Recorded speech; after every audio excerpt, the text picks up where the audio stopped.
Baik, kita akan lanjutkan ya Mas Ya. ke narasumber berikutnya. Kiai, Ketua MUI Bidang Fatwa. Silakan Pak Kiai Asrorun Niam. Tadi saya sudah lihat wajah tampannya pada pagi hari ini dengan senyumnya yang sumringah oleh vaksinasi. Jadi sudah nggak ada haram-haraman. Betul ya. Bahkan dari MUI juga ada yang divaksin yang tahap pertama, mungkin tahap kedua juga ikut. Nanti kita divaksin apa belum? Oh iya. Pak Kiai Iya. sehat? Alhamdulillah sehat-sehat semua. Gimana kabar? Alhamdulillah. Ya. Pak Kiai, ini kan banyak pertanyaan Pak Kiai ya terkait dengan terutama halal atau tidaknya vaksin. Meskipun MUI itu sudah mengeluarkan fatwa bahwa vaksin itu halal, tetapi katanya kalau belum nonton atau belum statementnya langsung begitu, dan ini apalagi adalah yang hadir ini sekarang sudah sekitar 674 partisipan, itu kebanyakan badan publik, penyelenggara negara, badan publik. Kalau bisa melihat langsung dari Pak Kiai, ini akan lebih afdol begitu kira-kira, bahwa memang status halal dan sucinya itu kira-kira begitu Pak Kiai. Monggo langsung Pak Kiai untuk sharing dengan kita 15-20 menit ya Pak. Para partisipan juga bisa bertanya ke Q&A. Ya. Iya. Assalamualaikum warahmatullahi wabarakatuh. Waalaikumsalam warahmatullahi wabarakatuh. Selamat pagi, salam sejahtera untuk kita semuanya. Alhamdulillah, salatu wassalamu ala rasulillah wa ta'ala billah ba'du. Yang saya hormati Ketua Komisi Informasi Pusat Pak Gede Narayana beserta seluruh komisioner, juga POM dan POM, Bu Dr. Anda Rizka Andalusi, kemudian Pak Saksono, kemudian Pak Dirjen Bina Administrasi Kewilayahan Pak Rizal, senior saya yang lama Bu Niken Widya Stuti, Ketua KPCPEN Bidang Komunikasi Publik yang juga staf khusus Menkominfo,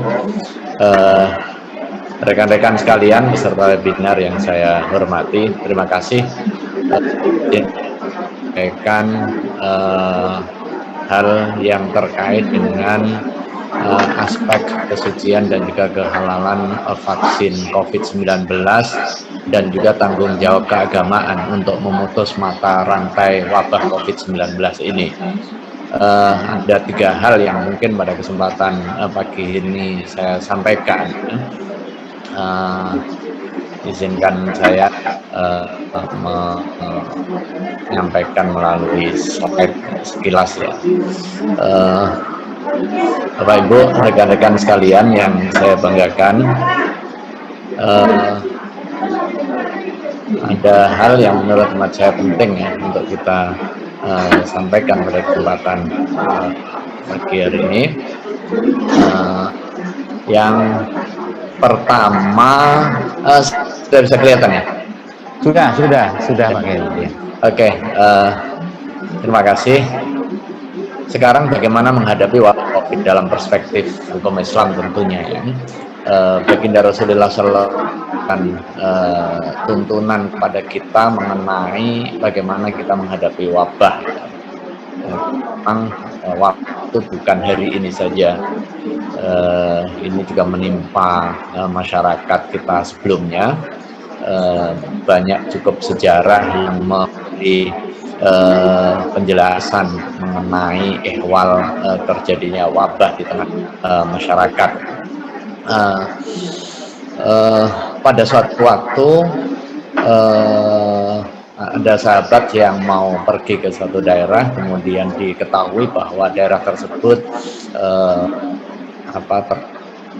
wabah yang menyerang masyarakat. Maka kemudian diberikan guidance pada semacam konflik atau diskusi serius mengenai tindak lanjut perjalanan, apakah balik atau tetap melanjutkan perjalanan dengan konsekuensi masuk ke daerah wabah tersebut. Di idza sami'tum bitta'un bi ardin fala tadkhuluha. Apabila kamu mendengar di suatu daerah ada wabah, maka jangan masuk ke situ. Ini pendekatannya tentu adalah pendekatan privat agar kita tidak tertular. Sebaliknya wa idza waqa'a bi ardin wa antum bi minha. Apabila terjadi wabah sementara kalian ada di daerah pandemik tersebut, maka jangan keluar. Ini konsep lockdown atau konsep isolasi diri agar tidak menular pada orang lain. Nah, ini juga menjadi cikal bakal di dalam konteks perspektif ada fikih wiqai, pengobatan yang berbasis privat, dan fikih ilaji, pengobatan yang berbasis kuratif. Nah, sekarang kita bisa lihat tanggung jawab menjaga kesehatan itu adalah tanggung jawab individu, kita sebagai entitas masyarakat.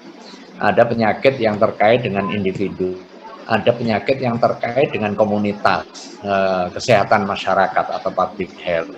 Karena itu untuk komitmen untuk menjaga kesehatan, langkah yang pertama, langkah preventif dengan cara mencegah.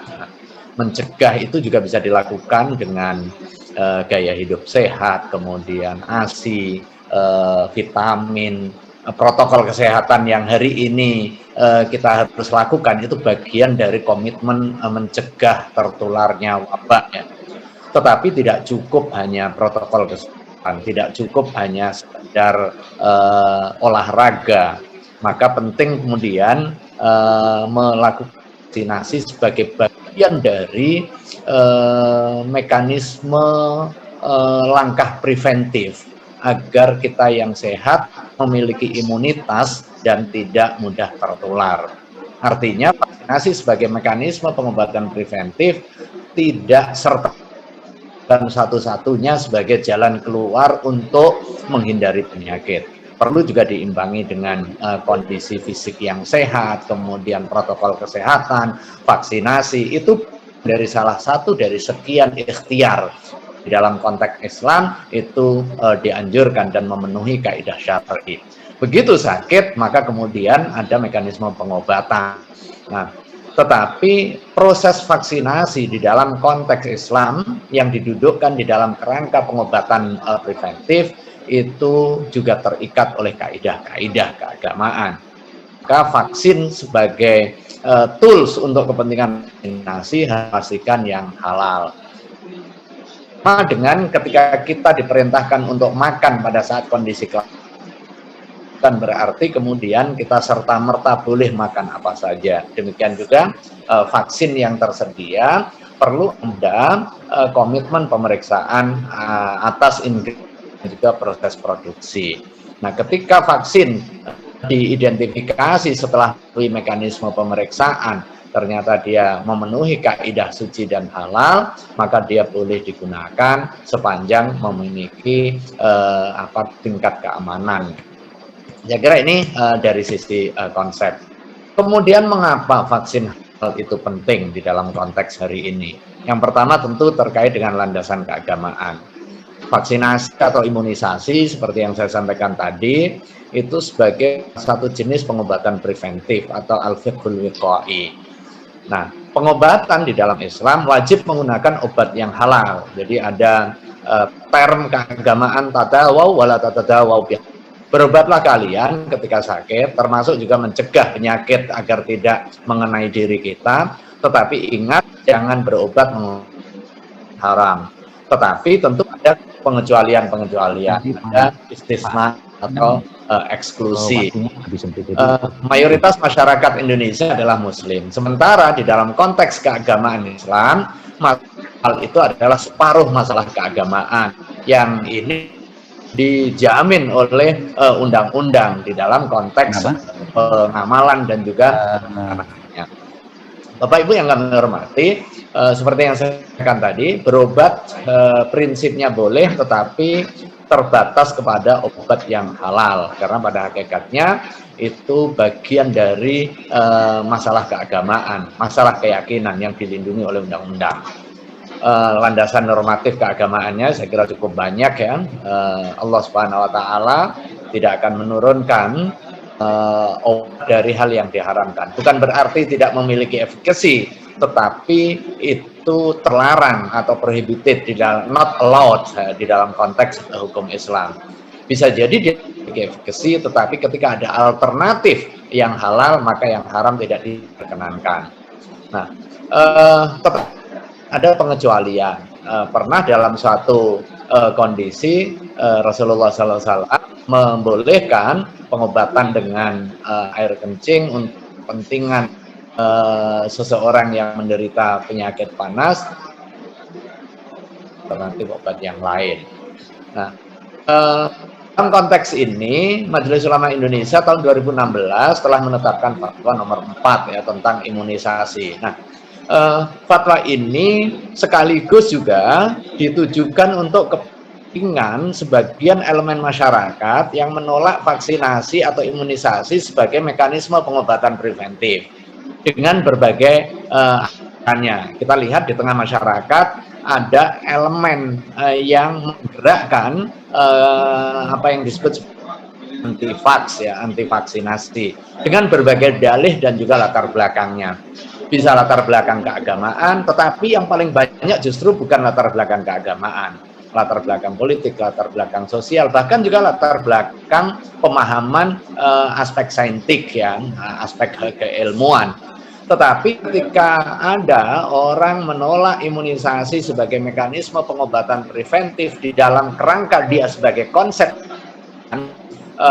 itu tertolak, maka fatwa ini sebagai jawaban untuk kepentingan mendiskusikan sekaligus juga menjadi referensi bagi masyarakat yang seperti ini. Karena pada hakikatnya imunisasi di dalam konteks hukum Islam itu dibolehkan untuk kepentingan apa? Untuk kepentingan mewujudkan kekebalan tubuh. Nah, bagi sebagian orang yang menolak imunisasi sebagai mekanisme pengobatan preventif, ini dilihat orang sehat diberikan sesuatu yang punya potensi justru sakit karena dimasukkan virus ke dalam diri, atau pemahaman yang lain ini bisa berdampak kepada penyekutuan Tuhan. Kita belum kena melakukan aktivitas yang menuduh Tuhan akan mengenai kita satu penyakit dengan konsep teologi. Dalam hal ini fatwa Majelis Ulama Indonesia nomor 4 tahun 2016 tentang imunisasi menjadi jawaban dari elemen masyarakat yang menolak vaksinasi karena persoalan pemahaman keagamaan. Tetapi ada elemen masyarakat yang lain menolak imunisasi bukan karena imunisasi konsep, tetapi meragukan salah satu di antara dua hal. Yang pertama meragukan kehalalan vaksin yang digunakan, kemudian yang kedua meragukan keamanan vaksin yang digunakan. Juga fatwa nomor 2 tahun 2021 diterbitkan pada tanggal 11 Januari 2021 yang lalu juga sebagai jawaban keagamaan bagi elemen masyarakat yang meragukan kesucian dan kehalalan vaksin produk Sinovac China. Nah, dalam konteks imunisasi sebagai mekanisme pengobatan preventif, Pak ini menegaskan dia boleh, dia memenuhi standar syar'i, tetapi ada term and condition-nya. Term and condition-nya apa? Vaksin untuk imunisasi wajib menggunakan vaksin yang halal dan suci. Sementara penggunaan vaksin imunisasi yang berbahan haram dan atau najis itu hukumnya haram. Saya kira ini poin penting di dalam tools keagamaan untuk kepentingan sosialisasi bagi sebagian elemen masyarakat yang menolak imunisasi atau vaksinasi sebagai mekanisme pengobatan preventif untuk mencegah penularan wabah penyakit. Di dalam konteks ini adalah wabah COVID-19. Bapak Ibu yang kami hormati, selanjutnya kenapa vaksin halal itu penting? di samping soal landasan keagamaan juga landasan yuridis. Undang-Undang 33 tahun 2014 tentang jaminan produk halal menegaskan di samping sebelumnya sila pertama Pancasila terkait dengan ketuhanan yang Maha Esa, artinya menjamin kebebasan beragama dan juga menjamin pelaksanaan ajaran agama bagi masyarakat beragama. Demikian juga Undang-Undang Dasar kita dan juga Undang-Undang Nomor 33 tahun 2014 tentang jaminan produk halal. Apa isinya? Lingkup pengaturannya, produk yang dimaksud dengan produk termasuk di dalamnya adalah obat, dan termasuk di dalam obat itu adalah vaksin. Kemudian mandat yang diperintahkan pasal 44 Undang-Undang JPH, produk yang termasuk di dalamnya adalah obat dan juga vaksin yang masuk beredar dan wajib bersertifikat halal. Ini di dalam kondisi memilih ya, di dalam kondisi kita leluasa ya, atau di dalam bahasa agama halatul ikhtiyar. Nah, kewajiban pelaku usaha yang mengajukan sertifikasi halal memberikan informasi secara benar, jelas, jujur, memisahkan lokasi, tempat, alat penyembelihan, pengolahan, penyimpanan, pengemasan, pendistribusian, dan penyajian antara produk halal dan tidak halal.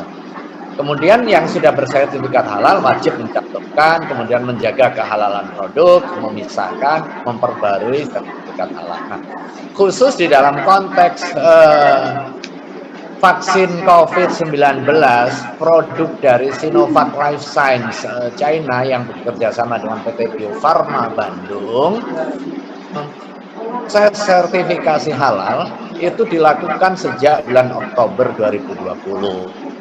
Sekaligus juga memberikan jawaban bahwa pembahasan terkait dengan dan kesucian produk vaksin COVID-19 ini bukan tiba-tiba. Bisa jadi masyarakat kan taunya di ujung karena pemberitaan yang masif, tetapi proses itu dilakukan sejak Oktober. Jadi diawali dengan pendaftaran dari produsen, di dalam hal ini PT Bio Farma sebagai pihak yang bekerja sama dengan PT Sinovac Science di Beijing, Cina. Setelah proses pendaftaran dilakukan proses pemeriksaan dokumen dan juga kelengkapannya. Setelah itu dilakukan proses verifikasi pemeriksaan hingga ke pabriknya di Beijing. Bahkan tim auditor kami harus menjalani masa karantina sebanyak 2 minggu di 3.000 kilo Beijing jaraknya, sendirian satu kamar gitu. Baru kemudian setelah usai menjalani karantina, proses pemeriksaan baru dilakukan. Setelah proses pemeriksaan, setelah itu pendalaman, hingga kemudian setelah informasi, temuan, dan juga pemeriksaan yang dibutuhkan itu dirasa selesai, kemudian disusun laporan final dan kemudian dibawa ke sidang komisi fatwa.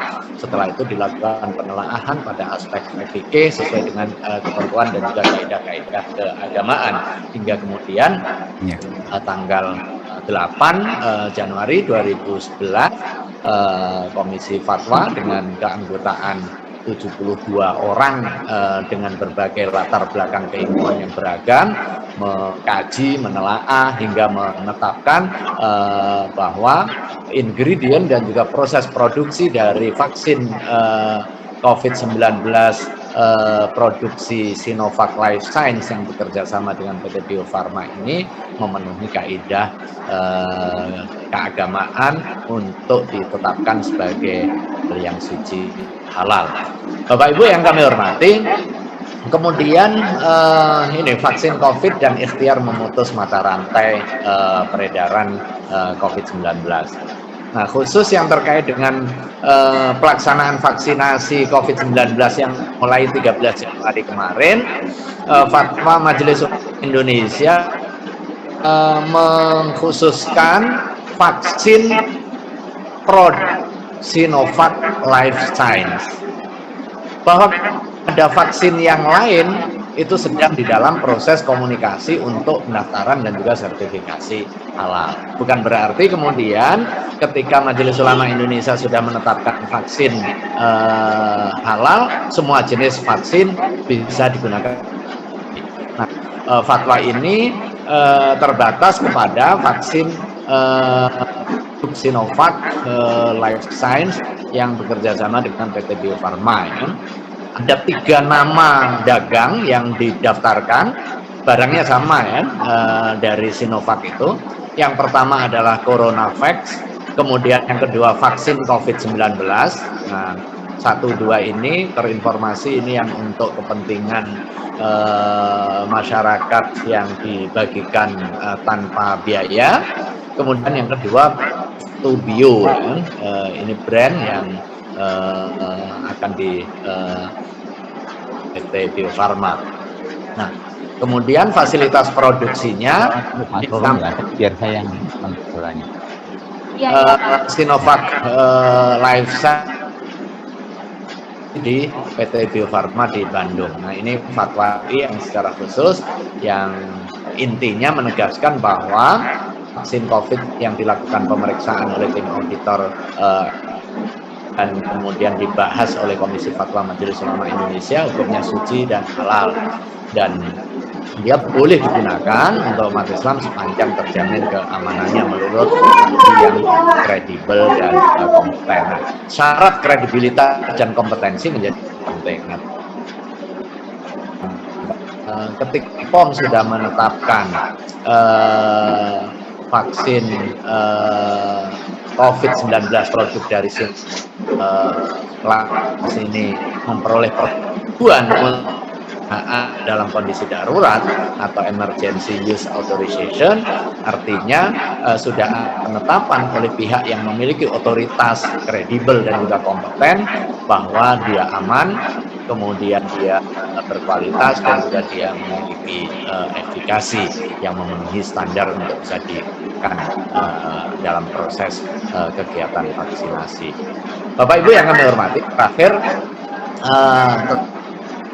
kita fatwa Majelis Ulama Indonesia yang menekankan mengenai vaksin COVID-19 produk Sinovac ini halal dan suci, sehingga boleh dilakukan digunakan untuk kepentingan kegiatan vaksinasi bagi masyarakat muslim khususnya, maka kita memiliki tanggung jawab moral dan juga tanggung jawab keagamaan serta tanggung jawab kebangsaan untuk serta-merta dan juga bahu-membahu menyukseskan kegiatan vaksinasi yang sudah dilakukan sejak tanggal 13 Januari kemarin, dilakukan secara bertahap kan.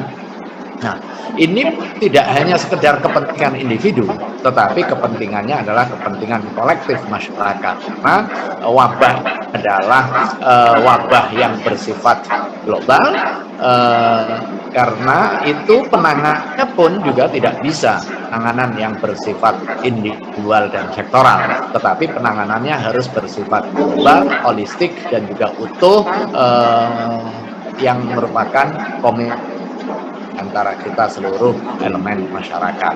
Dan untuk kepentingan itulah saya kira ke masyarakat menjadi salah satu strategi komunikasi efektif untuk kesuksesan vaksinasi, karena realitas masyarakat kita adalah muslim dan kita belajar dari sejarah sebelumnya.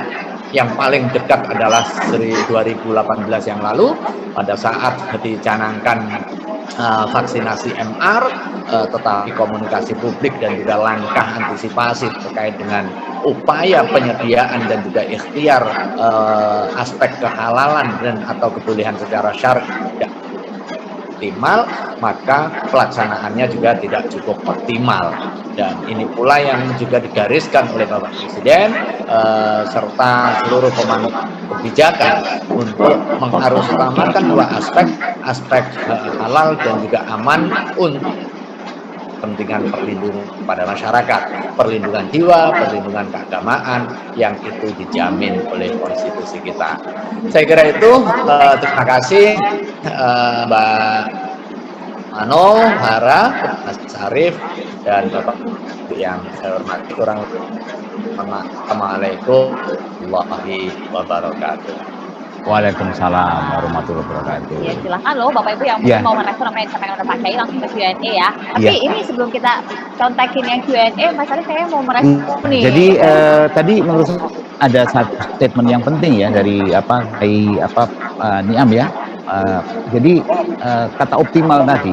Jadi bahwa vaksinasi ini tidak akan optimal jika tidak didahului dengan satu pendekatan ya begitu secara keagamaan, pembuatan basis pemahaman keagamaan yang optimal juga.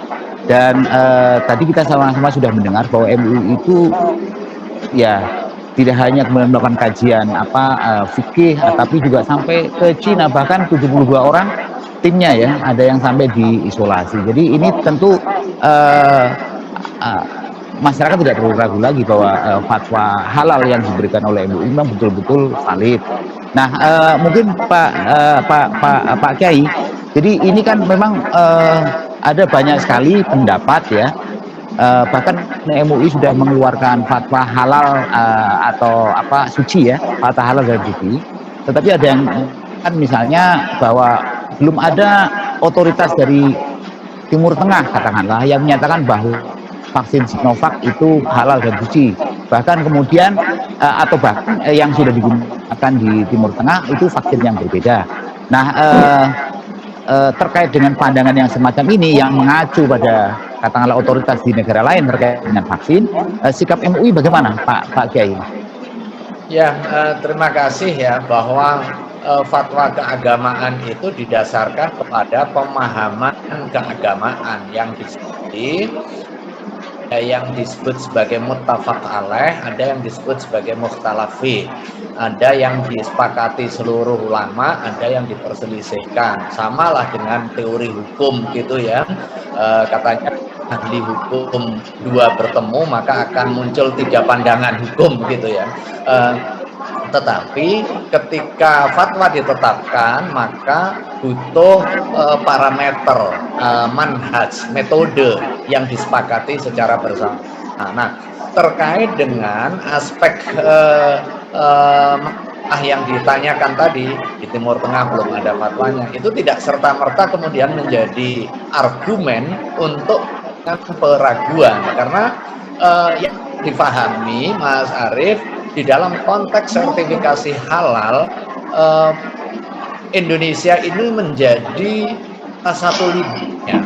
Bahkan dalam organisasi sertifikasi halal dunia itu banyak yang mengadop standar halal yang dimiliki oleh Indonesia. Di dalam hal ini adalah fatwa-fatwa Majelis Ulama Indonesia. Dan untuk kepentingan itu pula kemudian sejak 2015 kemarin saya diamanahi sebagai ketua komite syariahnya di World Halal Food Council. Artinya pada tingkat aspek argumen keagamaan dan juga fatwa-fatwa keagamaan, Indonesia di dalam hal ini adalah fatwa kita ini menjadi salah satu acuan sekaligus juga referensi di dalam penetapan fatwa, termasuk adalah obat. Dengan demikian, belum adanya fatwa keagamaan di Timur Tengah itu tidak cukup dalil untuk meragukan. Ini yang harus dipahami. Kita harus move on juga. Kemudian yang kedua, memanfaatkan vaksin jenis lain itu lebih pada aspek politik. Tadi mungkin Bu Rizka Andalusia menjelaskan perbedaan antara beberapa jenis vaksin yang lain. Karena ini babnya masih bab pandemi, masih awal, sehingga vaksin sebagai salah satu produk yang memperoleh uji secara utuh itu masih butuh waktu. Maka sekarang prosesnya ya hingga uji klinis ketiga terkait dengan keamanan, terkait dengan teliti, terkait dengan efikasi, dan itu akan terus dilakukan proses perbaikan dan juga evaluasi. Nah, kenapa Sinovac salah Dia menggunakan platform yang umum digunakan di dalam pengembangan vaksin. Dalam hal ini menggunakan virus yang dimatikan ya. Sementara yang lain ada yang menggunakan rekombinan dan beberapa jenis yang lain. Kemudian di dalam mekanisme penyimpanan juga vaksin Sinovac ini relatif aman di dalam suhu 2 derajat. Sementara yang lain ada jenis vaksin harus disimpan di bawah 70 atau minus 70 derajat. Artinya kita bisa bayangkan ya dalam kondisi Indonesia yang tropis seperti ini. Tetapi secara umum bukan persoalan Sinovac atau tidak dalam konteks keagamaan, tetapi ketersediaan vaksin sebagai mekanisme pengobatan preventif itu terjamin aman dan juga halalnya. Dan inisiasi dini yang dilakukan oleh pemerintah mengikhtiarkan ketersediaan vaksin yang memenuhi kaidah halal dan juga wajib, di dalam hal ini adalah keamanan, kemudian kualitas dan juga kemanjuran, itu ditempuh sejak awal. Tidak sembarang jenis vaksin yang diizinkan untuk masuk. Saya kira kuncinya itu, tidak ada ikhtiar negara manapun yang memiliki niat untuk mencelakakan. Saya kira itu yang harus kita bangun. Frame kita adalah komitmen untuk memastikan keselamatan publik dengan cara apa? Menyediakan secepat mungkin tools untuk mencegah penularan wabah COVID-19 sehingga bisa terputus mata rantainya dan kemudian kita bisa hidup normal. Ya, karena kita sebagai warga negara sudah mempercayakan negara untuk melindungi hak kita termasuk di bidang kesehatan ini ya Mas ya. Seperti yang tadi secara landasan konstitusi pun sudah dikutip. Sorry, Pak Kiai mungkin bisa merespons singkat saja karena ini Pak Wamenkes juga sudah bergabung. Pak Wamen, kabar? Bapak Ibu. Pagi Pak. Pak Prof Dante tentunya ya, nanti kita akan dengarkan paparan beliau. Ini direspon singkat saja.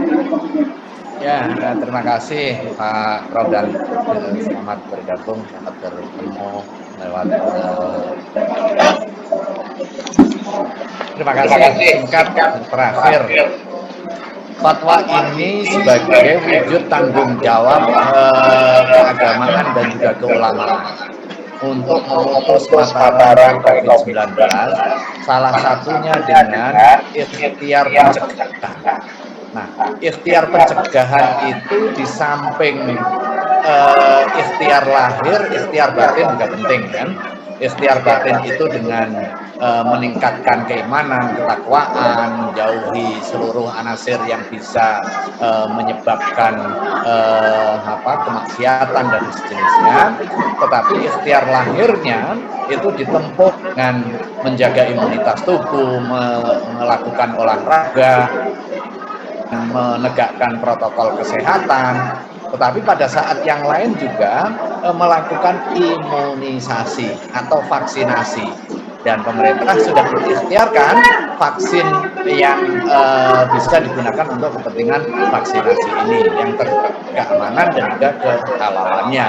Untuk itu, mari kita secara bersama-sama, secara kolektif untuk mendukung kegiatan vaksinasi, karena vaksinasi sebagai sebuah mekanisme pengobatan preventif akan efektif jika didukung oleh seluruh elemen masyarakat. Minimal kata Bu Andalusia ini dan Pak Wamenkes, minimal 70% dari total populasi.